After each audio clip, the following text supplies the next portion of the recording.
अपने पति के प्राण वापस लेकर आई थी सावित्री। तो आइए सुनते हैं वट सावित्री व्रत की ये कथा। अपने पति के प्राण यमराज से वापस लेने वाली देवी सावित्री भारतीय संस्कृति में संकल्प और साहस का प्रतीक है। यमराज के सामने खड़े होने का साहस करने वाली सावित्री की पौराणिक कथा भारतीय संस्कृति का अभिन्न हिस्सा रही है।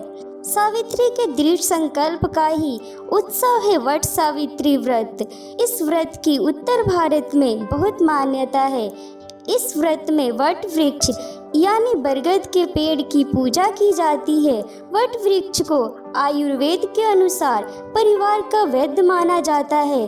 प्राचीन ग्रंथ इसे महिलाओं के स्वास्थ्य से जोड़कर भी देखते हैं। संभवतः यही कारण है कि जब अपने परिवार के स्वास्थ्य और दीर्घायु की कामना हो तो लोक संस्कृति में वट वृक्ष की पूजा को प्रमुख विधान माना गया है। वट सावित्री व्रत का उल्लेख पौराणिक ग्रंथों स्कंद पुराण व भविष्योत्तर पुराण में भी विस्तार से मिलता है। महाभारत के वन पर्व में इसका सबसे प्राचीन उल्लेख मिलता है। महाभारत में जब युधिष्ठिर ऋषि मार्कंडेय से संसार में द्रौपदी समान समर्पित और त्यागमयी किसी अन्य नारी के ना होने की बात कहते हैं, तब मार्कंडेय जी युधिष्ठिर को सावित्री के त्याग की कथा सुनाते हैं। पुराणों में वर्णित सावित्री की कथा इस प्रकार है। राज्यश्री अश्वपति की एकमात्र संतान थी सावित्री।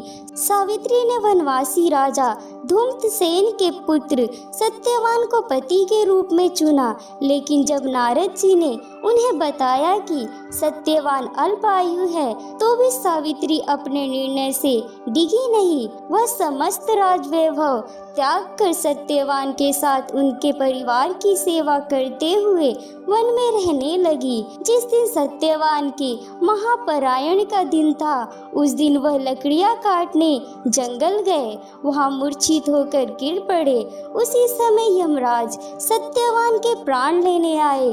3 दिन से उपवास में रह रही सावित्री उस घड़ी को जानती थी, अतः बिना विकल्प हुए उन्होंने यमराज से सत्यवान के प्राण न लेने की प्रार्थना की, लेकिन यमराज नहीं माने। तब सावित्री उनके पीछे पीछे ही जाने लगी।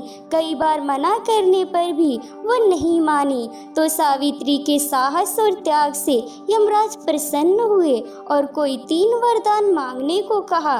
सावित्री ने सत्यवान के दृष्टिहीन माता पिता के नेत्रों की ज्योति मांगी, उनका छीना हुआ राज्य मांगा और अपने लिए 100 पुत्रों का वरदान मांगा। तथास्तु कहने के बाद यमराज समझ गए कि सावित्री के पति को ले जाना अब संभव नहीं, इसीलिए उन्होंने सावित्री को अखंड सौभाग्य का आशीर्वाद दिया और सत्यवान को छोड़कर वहां से अंतर्ध्यान हो गए। उस समय सावित्री अपने पति को लेकर वट वृक्ष के नीचे ही बैठी थी। इसीलिए इस दिन महिलाएं अपने परिवार और जीवन साथी की दीर्घ आयु की कामना करते हुए वट वृक्ष को भोग अर्पण करती हैं, उस पर धागा लपेटकर पूजा करती हैं। प्रिय भक्तजनों, यह व्रत करने और कथा सुनने से विवाहित स्त्रियों के जीवन के सभी दुख दूर होते हैं और उनके पति को लंबी आयु मिलती है। लाइक करें, शेयर करें और सब्सक्राइब करें और घंटा बजाएं।